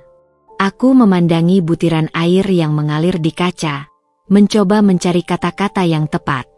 Aku tidak bisa membantumu secara finansial, Abi, akhirnya kuucapkan dengan tegas. Tapi, aku bisa memberimu kontak konsultan keuangan temanku. Dia mungkin bisa membantumu bernegosiasi dengan bank. Tangis terseduh-seduh di seberang telepon membuat bulu kuduku berdiri. Kenapa? Kenapa kamu masih mau membantuku? Setelah semua yang kulakukan padamu. Aku menarik napas dalam-dalam. Karena aku sudah memaafkanmu, Abi. Tapi maaf bukan berarti aku akan mengulangi kesalahan yang sama. Setelah menutup telepon, aku berdiri lama di depan jendela, memandangi hujan yang semakin deras. Arman datang berdiri di sampingku, tanpa berkata apapun, hanya memberikan kehadiran yang menenangkan. Apakah aku melakukan hal yang benar? Tanyaku pelan. Dia mengangguk. Kamu jauh lebih baik darinya, Dinda. Kebanyakan orang tidak akan memberikan bantuan apapun setelah dikhianati seperti itu. Malam itu, sambil menikmati teh chamomile di apartemen, ku beritahu Arman tentang keputusanku untuk tidak lagi menerima telepon dari Mas Abi. Aku sudah membantunya dengan menghubungkannya ke konsultan keuangan. Sisanya itu hidupnya, bukan hidupku lagi. Arman memelukku erat. Aku bangga padamu. Kamu sudah tumbuh menjadi wanita yang kuat. Di tengah pelukan hangatnya, aku menyadari sesuatu yang penting. Kebahagiaanku sekarang tidak tergantung pada penderitaan Mas Abi. Aku bisa tetap berempati tanpa harus terlibat kembali dalam kehidupannya yang berantakan. Dan untuk pertama kalinya sejak perceraian, aku benar-benar merasa bebas. Bebas dari masa lalu, bebas dari dendam, dan bebas untuk mencintai lagi dengan sepenuh hati. Sementara di suatu sudut Jakarta, Mas Abi harus menghadapi kenyataan pahit bahwa tidak ada yang tersisa dari kehidupan mewah yang dulu dimilikinya, kecuali tumpukan utang dan penyesalan yang tak berguna. Minggu pagi yang cerah menemukanku berdiri di depan cermin kamar mandi, dengan bibir digigit dan tangan gemetar mencoba berbagai gaya rambut untuk pertemuan spesial hari ini. Aroma kopi dari dapur bercampur dengan parfum kesukaanku yang kupakai sedikit lebih banyak dari biasa. Sudah bagus kok, Din. Hani yang sedang duduk di kasurku menyeringai. Dari tadi lo ganti gaya rambut 3 kali. Arman pasti bakal terpesona apapun gaya rambut lo. Kubelai rambut panjangku yang sudah kulepas dari ikatan ekor kuda selama ini. Ini pertama kalinya kita kencan resmi sejak, kamu tahulah. Hani bangkit dan memelukku dari belakang. Dia orang baik, Din. Aku lihat caranya memandangmu, penuh hormat dan kekaguman. Berbeda dengan Abi. Ku selesaikan kalimatnya dengan senyum getir. Perjalanan menuju kafe di kawasan Menteng terasa begitu singkat meski macet. Jantungku berdegup kencang ketika melihat Arman sudah menunggu di meja luar dengan setelan kemeja biru muda yang membuat matanya terlihat lebih tajam. Kamu cantik sekali, bisiknya saat menyambutku dengan ciuman di pipi yang membuat wajahku memerah. Sarapan kami berlangsung sempurna. Obrolan mengalir lancar tentang rencana pengembangan Bakri Cafe, tentang pasionnya di dunia kuliner, bahkan tentang masa kecil kami masing-masing. Saat tangannya tak sengaja menyentuh tanganku di atas meja, ada kehangatan yang berbeda dari sentuhan biasa. Tiba-tiba, seperti dipanggil oleh firasat, mataku tertarik pada sosok di seberang jalan. Seorang pria dengan postur yang terlalu familiar, rambut acak-acakan, baju kusut, dan bahu yang dulu tegap sekarang terkulai lesu. Mas Abi. Dia berdiri di depan minimarket, menatap ke arah kami dengan wajah yang tak bisa kubaca dari jarak ini. Tubuhku membeku. Sendok di tanganku berhenti di tengah-tengah mangkuk smoothie bowl. Arman segera menyadari perubahan ekspresiku. Ada apa? Di seberang. Suaraku hampir tak terdengar. Arman menoleh, dan ketika kembali memandangku, matanya penuh pengertian. Kamu mau kita pindah ke dalam? Aku menggeleng. Tidak. Aku tidak akan membiarkan dia merusak hariku lagi.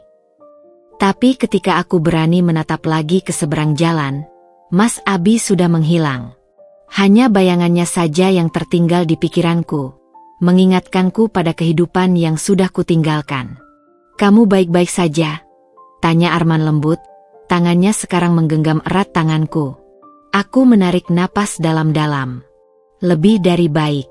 Aku senang bertemu denganmu, Arman. Senang bisa memulai babak baru ini.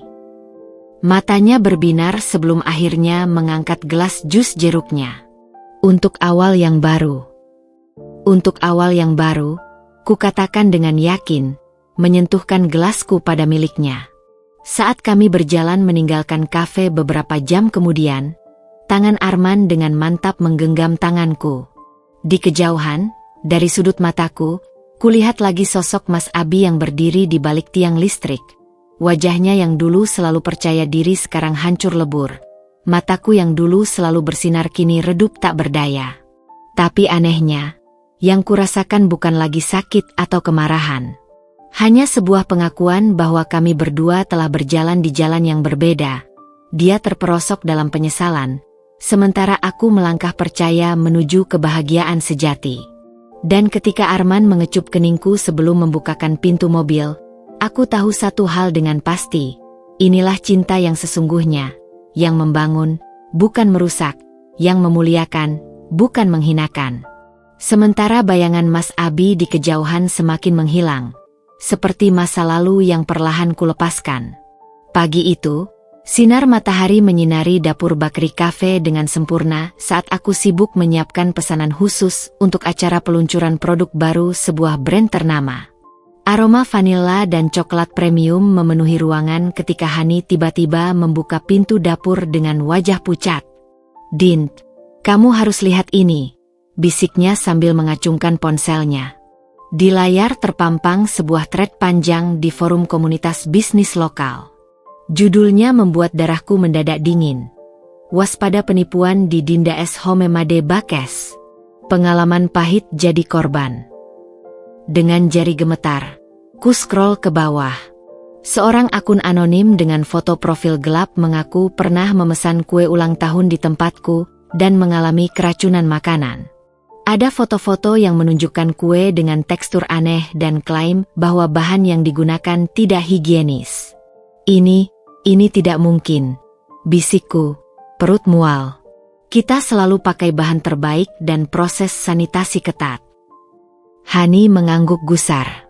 Aku sudah cek profilnya. Akun baru, dibuat kemarin. Dan lihat komentar-komentar ini, ada beberapa akun serupa yang tiba-tiba ramai mendukung.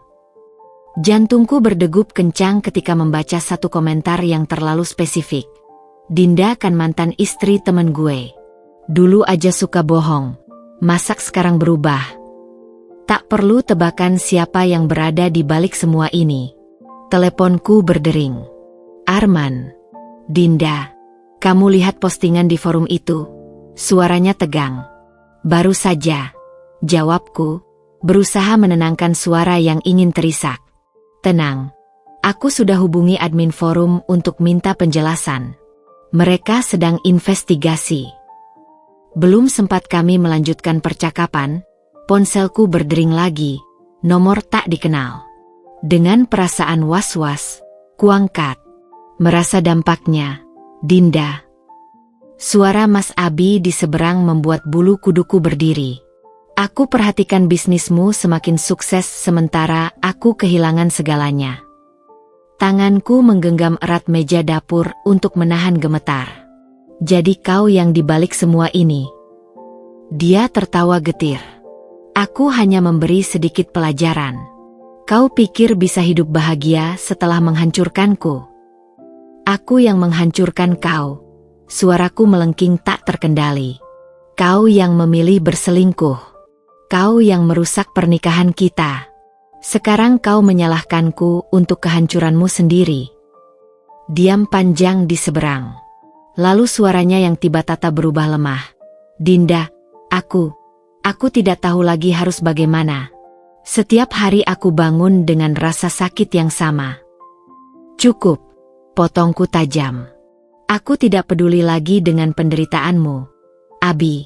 Tapi ingat baik-baik, kalau kau terus ganggu bisnis dan hidupku, aku akan laporkan kau ke polisi untuk pelecehan dan pencemaran nama baik. Aku masih simpan semua bukti telepon dan pesanmu. Kututup telepon dengan tangan gemetar. Hani segera memelukku erat sementara di luar. Suara pelanggan yang ramai tiba-tiba terasa mengancam. Gimana kalau mereka percaya fitnah itu? Bisikku, ketakutan. Hani menggeleng. Kita lawan dengan bukti. Aku akan buat postingan dokumentasi proses produksi kita. Juga testimoni pelanggan setia. Arman tiba-tiba muncul di pintu dapur. Wajahnya lega. Admin forum sudah menghapus thread itu. Mereka bilang akunnya jelas-jelas palsu. Tapi kerusakan sudah terlanjur terjadi. Sepanjang hari, beberapa pesanan dibatalkan. Seorang pelanggan lama bahkan menelepon dengan suara khawatir menanyakan kebenaran isu tersebut. Malam itu, saat bakery cafe sudah sepi, aku duduk di lantai dapur dengan air mata yang akhirnya tumpah. Arman berlutut di sampingku, memelukku erat. Kita akan melalui ini bersama, bisiknya. Besok kita buat open house, undang food vlogger dan influencer untuk melihat langsung proses produksimu. Kebenaran akan terungkap. Di tengah pelukannya, kusadari sesuatu. Usaha Mas Abi untuk menjatuhkanku justru membuatku semakin kuat. Aku tidak lagi sendirian melawan badai. Ada Arman, Hani, dan semua orang yang percaya padaku. Sementara Mas Abi, dia semakin tenggelam dalam dendam dan kebenciannya sendiri. Penjara terburuk yang bisa diciptakan manusia. Dan untuk pertama kalinya sejak semua ini dimulai, aku benar-benar merasa bebas. Bebas dari rasa takut, bebas dari bayangannya, dan siap menghadapi apapun yang akan datang.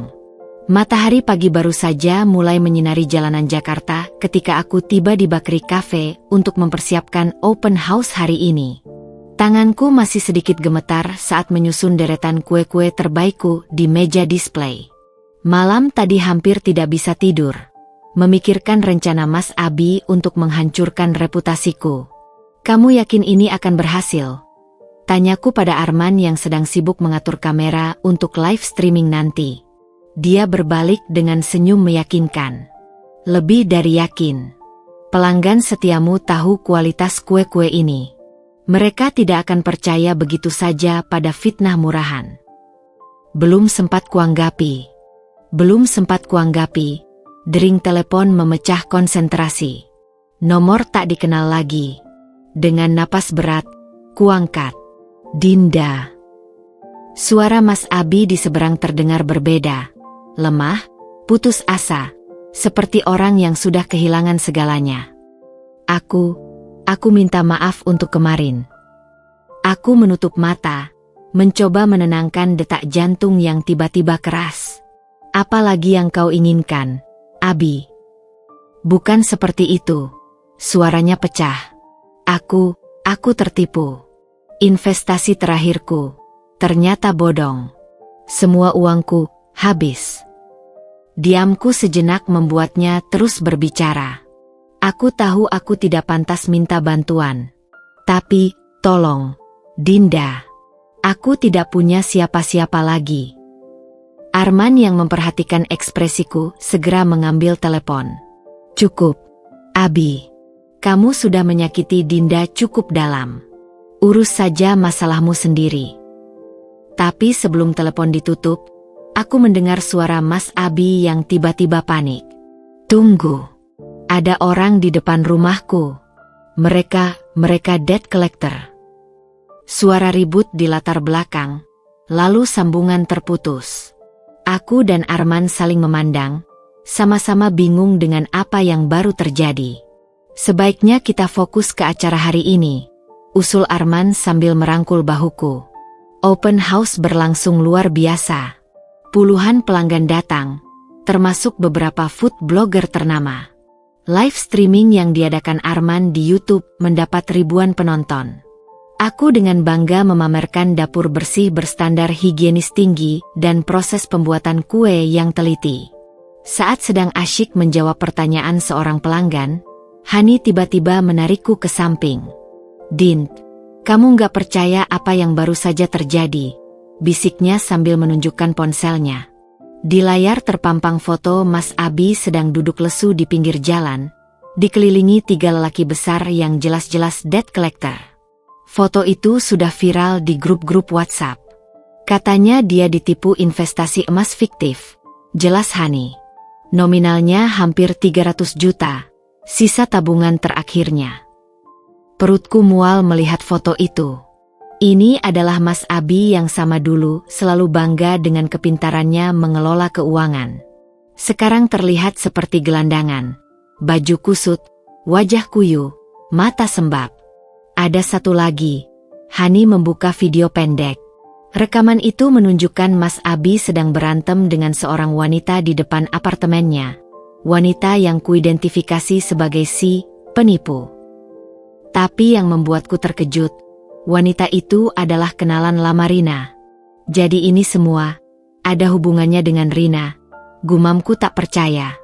Hani mengangguk pelan. "Sepertinya iya," kata temanku yang tinggal di sana. Wanita itu sering terlihat bersama Rina sebelum mendekati Mas Abi. Karma memang datang dengan caranya yang misterius. Mas Abi yang dulu dengan mudahnya mempercayai Rina, sekarang jatuh oleh tipu muslihat orang yang direkomendasikan Rina. Acara open house berakhir sukses. Banyak pelanggan yang minta maaf karena sempat termakan isu negatif. Pesanan pun membludak hingga harus menutup pre-order untuk minggu depan. Malam itu, saat sedang bersantai di toko bakriku dengan Arman, telepon berdering lagi. Kali ini dari Rendra. "Din, kamu dengar kabar terbaru tentang Abi?" Aku menghela napas. "Yang mana? Tentang debt collector atau investasi bodongnya?"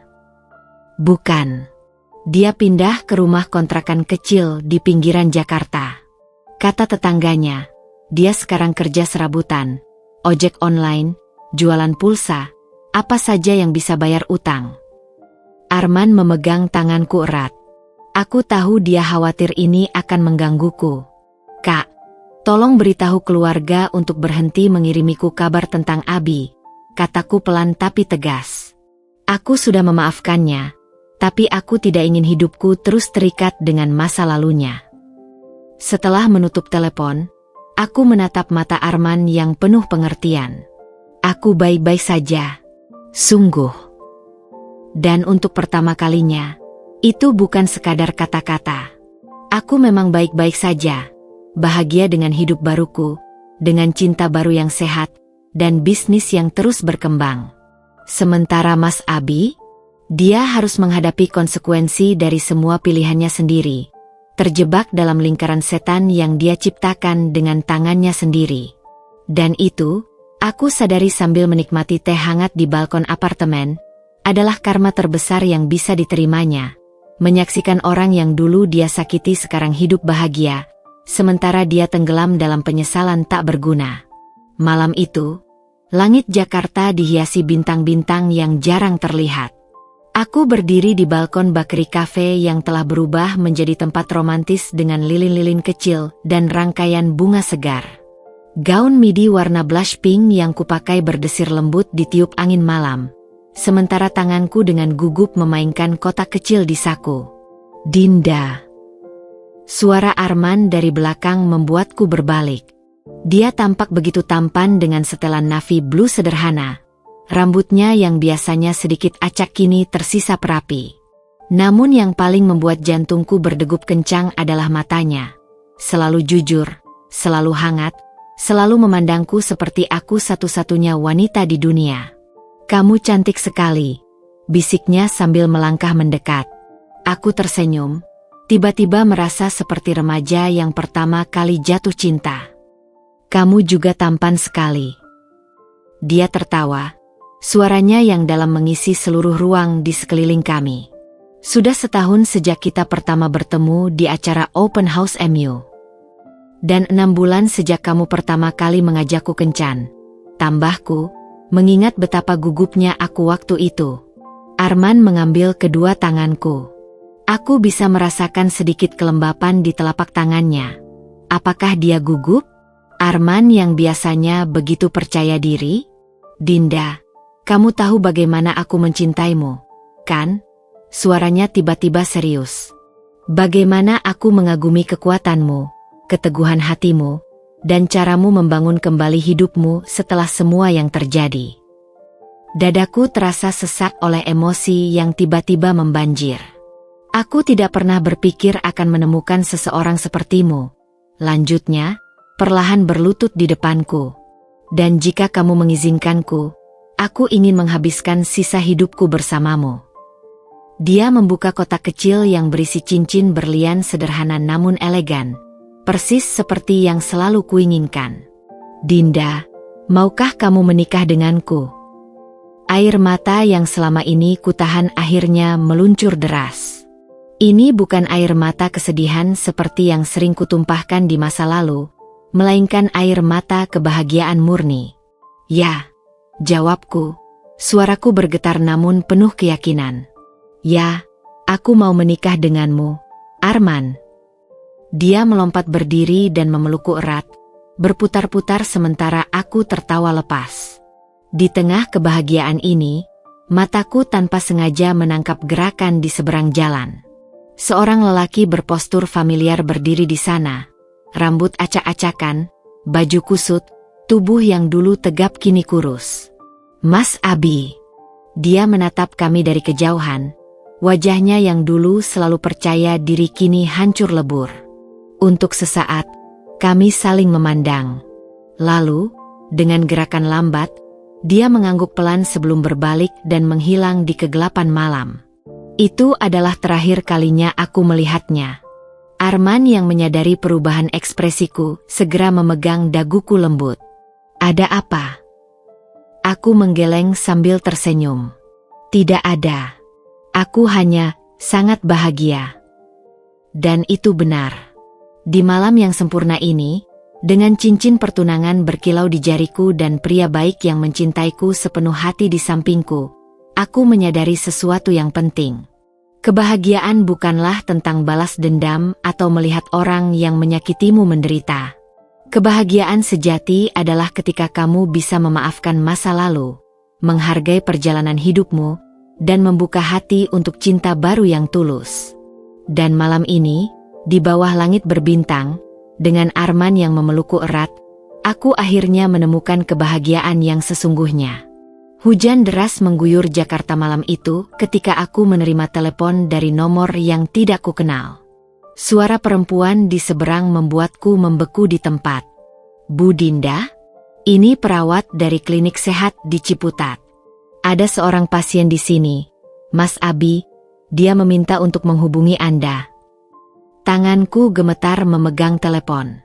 Sudah berbulan-bulan sejak pertunanganku dengan Arman, dan aku sengaja menghapus semua kenangan tentang Mas Abi dari hidupku. Dia, kenapa? Tanyaku, mencoba menahan getar di suaraku. Demam tinggi dan infeksi paru-paru akut. Kondisinya cukup lemah. Dia tidak punya asuransi dan sepertinya kesulitan membayar biaya pengobatan. Aku menutup mata, mencerna informasi ini. Mas Abi yang dulu begitu perkasa, yang selalu menjaga penampilannya dengan rapi, sekarang terbaring sakit di klinik pinggiran kota. Tolong beritahu dia, aku akan mengirim bantuan biaya pengobatan. Akhirnya kuputuskan. Tapi aku tidak bisa datang ke sana. Setelah menutup telepon, aku berdiri lama di balkon apartemen, memandangi hujan yang tak kunjung reda. Arman datang dari belakang dan memelukku erat tanpa bertanya. Dia selalu tahu kapan aku membutuhkan kehangatannya. Aku baru saja mentransfer sejumlah uang untuk biaya pengobatan Abi. Bisikku, bersandar pada pelukannya. Arman mengecup pelan puncak kepalaku. Kamu baik sekali, sayang.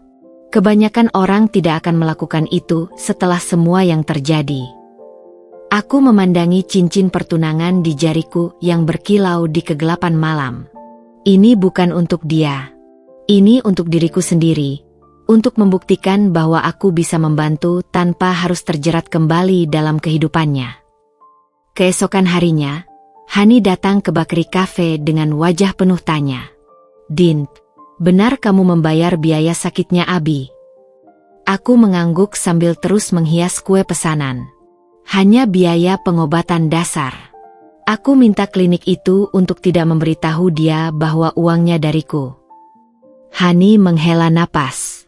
Dia sekarang tinggal di kamar kos sempit. Katanya, kerja serabutan, kadang tidak makan seharian. Sendok di tanganku berhenti bergerak. Gambaran Mas Abi yang dulu begitu bangga dengan penampilannya, yang selalu makan di restoran mewah, sekarang hidup dalam kesengsaraan. Itu membuat dadaku sesak. "Teman-temannya?" tanyaku, mencoba bersikap netral. Kabarnya pada menjauh setelah dia mulai berutang ke sana-sini. Bahwa Rina itu, wanita yang dulu, katanya sekarang tinggal di Singapura, hidup mewah dengan pacar barunya. Aku menarik napas dalam-dalam. Ironi kehidupan, wanita yang dulu menjadi penyebab kehancuran pernikahanku, sekarang hidup bahagia sementara Mas Abi menderita. Malam itu, saat sedang memeriksa laporan keuangan Bakery Cafe, ponselku berdering lagi. Nomor klinik itu. "Bu, maaf mengganggu. Mas Abi memohon untuk bertemu Anda. Dia bilang, ada sesuatu yang penting ingin diakui."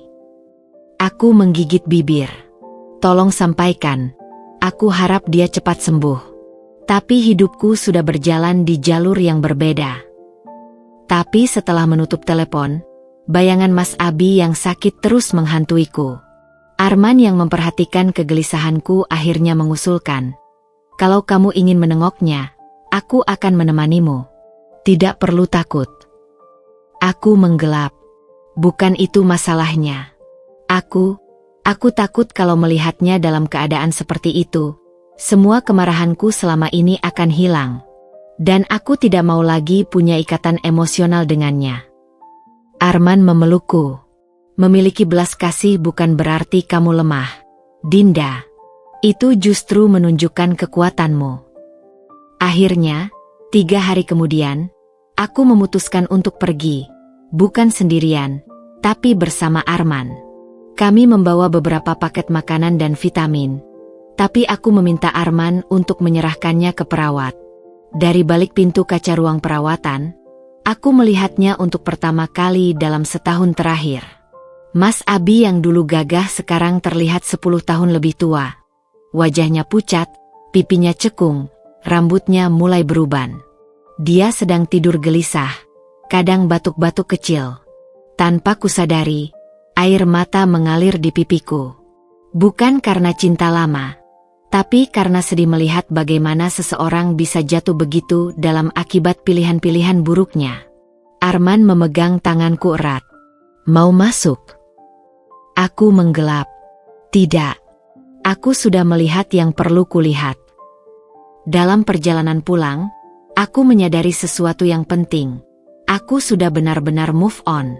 Melihat Mas Abi dalam keadaan seperti itu tidak lagi menyakitkan, hanya menyedihkan. Dan keputusanku untuk membantu tanpa harus bertemu langsung adalah batas sehat yang kubuat untuk diriku sendiri. Sementara itu, di kamar rumah sakit yang sempit, Mas Abi mungkin sedang bermimpi tentang masa lalunya. Tapi aku justru memandang ke depan, ke pernikahanku yang akan datang, ke Bakery Cafe yang terus berkembang, dan kehidupan baru yang penuh kebahagiaan. Dan untuk pertama kalinya, aku benar-benar bebas. Bebas dari masa lalu, bebas dari dendam, dan yang terpenting, bebas untuk mencintai sepenuhnya tanpa bayangan hitam mengganggu. Matahari pagi bersinar cerah di hari pernikahanku. Aku berdiri di balik pintu gereja kecil yang dipenuhi rangkaian bunga segar, menata napas dalam-dalam untuk menenangkan detak jantung yang berdegup kencang. Gaun pengantin putih sederhana yang kupakai terasa sempurna di tubuhku, bukan hanya karena potongannya yang elegan, tapi karena perasaan yang menyertainya. Perasaan bahwa inilah tempat yang seharusnya kududuki, bersama pria yang benar-benar mencintaiku seutuhnya. Bunda menyisir lembut rambutku yang ditata setengah terjuntai. "Kamu cantik sekali, sayang," bisiknya dengan mata berkaca-kaca. Aku menekan tangannya yang hangat. "Terima kasih, Bunda, untuk segalanya." Di luar, musik organ mulai mengalun, pertanda prosesi akan segera dimulai. Rendra yang akan mengantarku ke altar memberikan tangannya. Wajahnya penuh kebanggaan. "Siap, adikku." Aku mengangguk, menata kembali buket bunga mawar putih di tanganku. Lebih dari siap. Pintu gereja terbuka, dan langkahku terhenti sejenak ketika melihat deretan bangku yang penuh dengan orang-orang tercinta dalam hidupku. Hani dengan air mata bahagia di pipinya, teman-teman dari Bakery Cafe, para pelanggan setia yang telah menjadi seperti keluarga, bahkan beberapa kerabat jauh yang datang dari luar kota. Tapi pandanganku hanya tertuju pada satu sosok di ujung lorong. Arman, dengan setelan jas abu-abu yang membuatnya terlihat begitu gagah, matanya yang teduh kini berbinar-binar penuh cinta. Di belakangnya, layar besar menampilkan foto-foto perjalanan hubungan kami, termasuk momen-momen di Bakery Cafe tempat kami pertama bertemu. Saat berjalan menyusuri lorong, mataku tanpa sengaja menangkap sosok di bangku paling belakang. Seorang lelaki dengan kemeja lusuh dan wajah yang lebih tua dari usianya, Mas Abi. Dia duduk sendirian, tangan menggenggam erat sebuah buku doa. Matanya yang dulu penuh kecongkakan kini hanya memancarkan penyesalan mendalam. Tapi yang mengejutkanku, yang kurasakan bukan kemarahan atau sakit hati. Hanya sebuah pengakuan bahwa dia adalah bagian dari perjalanan hidupku yang telah membawaku ke momen bahagia ini. Dengan senyum kecil, aku mengalihkan pandangan kembali ke Arman yang sudah menungguku di altar. "I love you," bisikku begitu sampai di sisinya. Dia menjawab dengan genggaman tangan yang hangat. "I love you more." Prosesi pernikahan berlangsung sempurna. Ketika pendeta menyatakan kami sebagai suami istri dan Arman mencium bibirku dengan lembut, sorak-sorai hadirin memenuhi gereja. Aku menangis, tapi ini adalah air mata kebahagiaan murni, air mata yang tak ternilai harganya setelah semua perjuangan dan rasa sakit yang kulewati. Di resepsi sederhana di kebun belakang gereja, saat sedang berfoto dengan tamu-tamu, Hani mendekat dengan gelas anggur di tangan. "Abi pergi," bisiknya. "Tapi dia meninggalkan ini untukmu." Dia menyodorkan sebuah amplop coklat kecil. Dengan hati-hati kubuka, di dalamnya ada secari kertas dan sebuah cincin berlian sederhana. Cincin yang pernah ditunjukkannya saat memohon maaf, yang kutunggangi saat memutuskan untuk bercerai. Tulisan di kertas itu pendek namun bermakna. "Dinda, selamat atas pernikahanmu. Kamu pantas mendapatkan semua kebahagiaan itu. Aku minta maaf untuk segalanya. Abi." Aku melipat kembali kertas itu dan memasukkan cincin beserta amplop ke dalam tas kecilku. "Terima kasih, Han," kataku sambil tersenyum. Malam itu, saat pesta sudah usai dan kami bersiap untuk honeymoon ke Bali, Arman memegang tanganku erat di kursi belakang mobil. "Kamu baik-baik saja?" tanyanya lembut. Aku mengangguk, memandangi cincin kawin baru di jariku yang berkilauan di bawah cahaya lampu jalan. "Lebih dari baik-baik saja. Aku merasa seperti akhirnya mendapatkan penutupan yang sempurna." Dan memang begitulah adanya. Dengan pernikahan ini, babak baru dalam hidupku benar-benar dimulai.